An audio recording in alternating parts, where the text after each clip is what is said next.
An innocent walk home puts Jonathan, a senator's son, face to face with a racist cop. You won't believe what happens next. Just relax and enjoy this story. It was a hot afternoon on Maple Avenue in the city of Savannah. Among the crowd of busy pedestrians was 18-year-old Jonathan Harrington, dressed in a simple white t-shirt and faded jeans, strolling home from his part-time job at a nearby cafe. He walked slowly, enjoying the slight breeze that came in sporadic bursts. Jonathan was known for his humility, a trait many found refreshing, especially considering his background. He was the son of Senator Jim Harrington, one of the most powerful men in the state.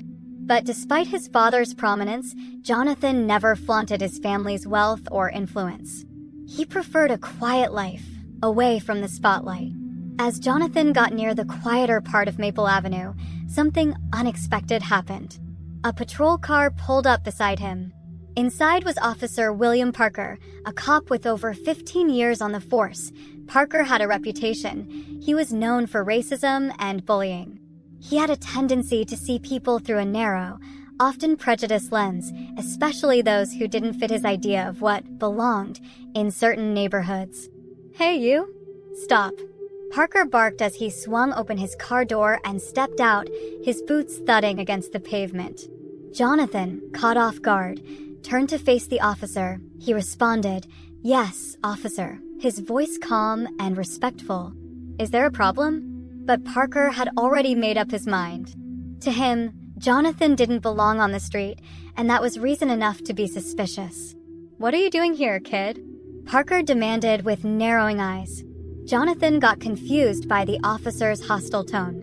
He responded, "I'm just walking home," gesturing down the street. "I live a few blocks away." But Parker wasn't satisfied. His years on the force had given him a sense of misplaced authority, and in his eyes, Jonathan's very presence on the street was suspicious. "I've never seen you around here," he sneered. "Let me see your ID." Jonathan, though unsettled, complied. He reached into his pocket, pulled out his wallet, and handed over his driver's license. He hoped that would be enough to resolve the misunderstanding. As Officer Parker scanned the ID, he saw the name, Jonathan Harrington, but it didn't click. To him, Jonathan was just another face in the wrong place. "This could be fake," Parker muttered, tossing the ID back at Jonathan. He then demanded that Jonathan empty his pockets. Jonathan's confusion quickly turned to frustration. "Officer, I haven't broken any laws," he said. "Why are you treating me like this?" Parker's expression hardened. "Watch your tone, boy," he snapped. "I'm the law here. You'll do as I say." Jonathan's heart raced, but he kept his composure. He wasn't going to give Officer Parker an excuse to escalate things further. "I'm not causing any trouble," he said quietly. "Can I go now?" But Parker wasn't ready to let him go. He grabbed Jonathan by the arm, his grip rough and unyielding. "You're not going anywhere until I say you're clean." Jonathan flinched but didn't resist. He knew better than to push back. A small crowd had gathered now, watching this scene unfold. People whispered among themselves, some recording the altercation on their phones. Before the situation could spiral any further, a sleek black car pulled up to the curb. The back door opened, and out stepped a tall, dignified man in a sharp suit. The crowd gasped as they recognized him, Senator Jim Harrington.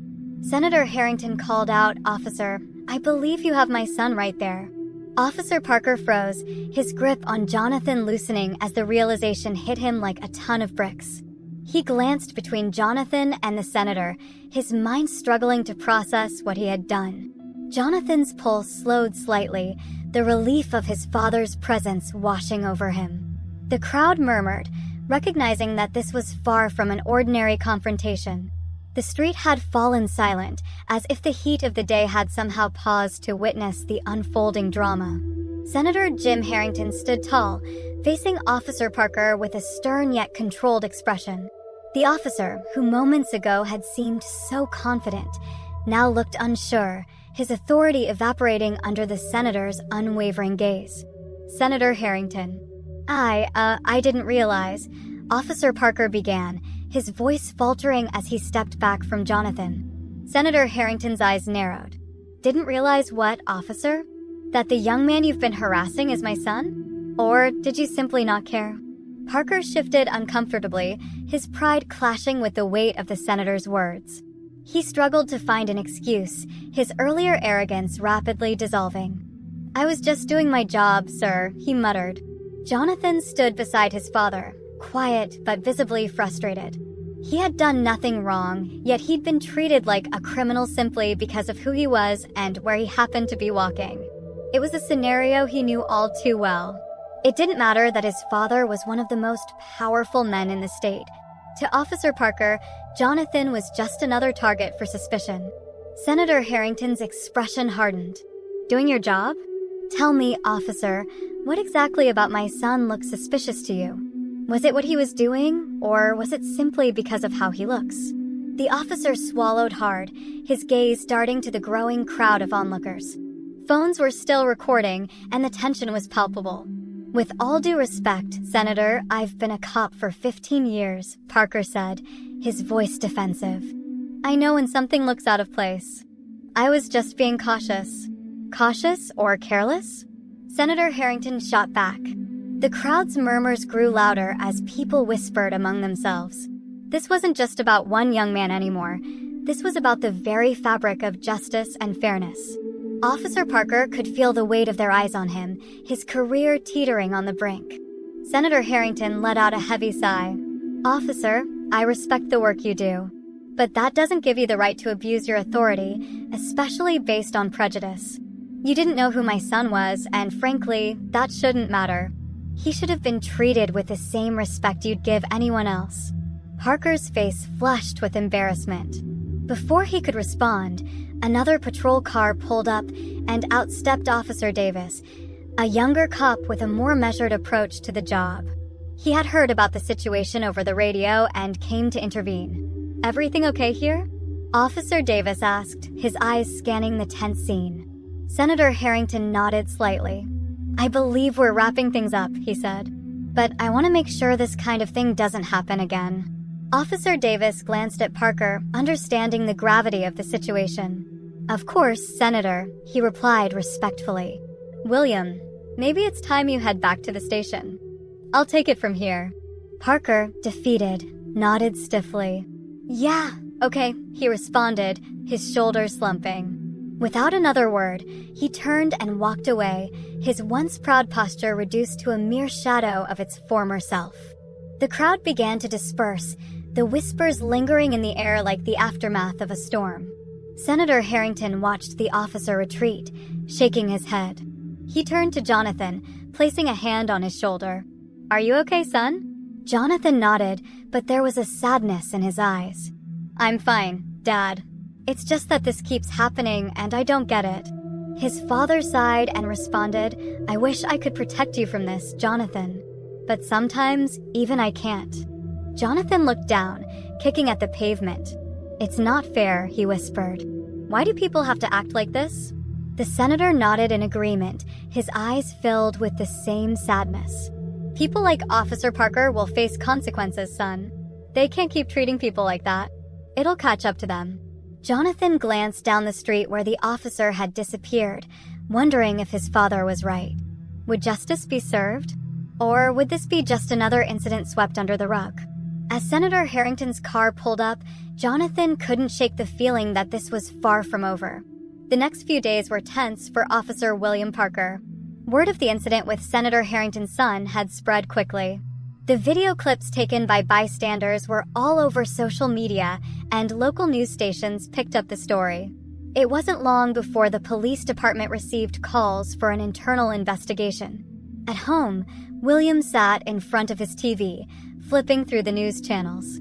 Every station seemed to be covering the same story: racist cop targets senator's son. His heart sank deeper with every passing report. His wife, Laura, stood in the kitchen, watching her husband with worry in her eyes. William, she said softly, walking over and placing a hand on his shoulder, maybe you should talk to someone. You know, before things get worse. William shook his head, still in denial about the gravity of the situation. It's just the media blowing things out of proportion. "I didn't do anything wrong," he grumbled, his voice edged with frustration. But deep down, he knew he had acted out of bias. It wasn't the first time either. William had always found himself suspicious of people who didn't look like they belonged. He had justified it to himself for years, but now, those judgments were catching up to him in the worst way possible. The next morning, as he arrived at the station, the mood was different. His colleagues weren't as chatty, and there was a noticeable shift in how they looked at him. Officer Davis, the young cop who had taken over the situation that day, was waiting for William at his desk. "Hey, William," Davis greeted cautiously. "Captain wants to see you." William's stomach twisted. He knew what was coming. Nodding, he headed down the hall toward Captain Mitchell's office, each step heavier than the last. When he entered, the captain was sitting behind his desk, arms crossed, and a look of disappointment on his face. "Have a seat, Parker," the captain said, with a flat voice. William sat down, with his hands nervously fidgeting in his lap. "The department is opening an investigation into the incident with Senator Harrington's son," Captain Mitchell began, his eyes fixed on William. "This is serious. The media is all over it, and frankly, this isn't the kind of attention we need right now." William sighed. "I didn't mean for it to get out of hand, Captain. I was just doing my job." The captain's brow furrowed. "Doing your job?" "William, we've had this conversation before. You've been warned about how you treat certain people.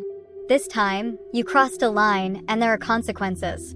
You're being placed on administrative leave while the investigation happens."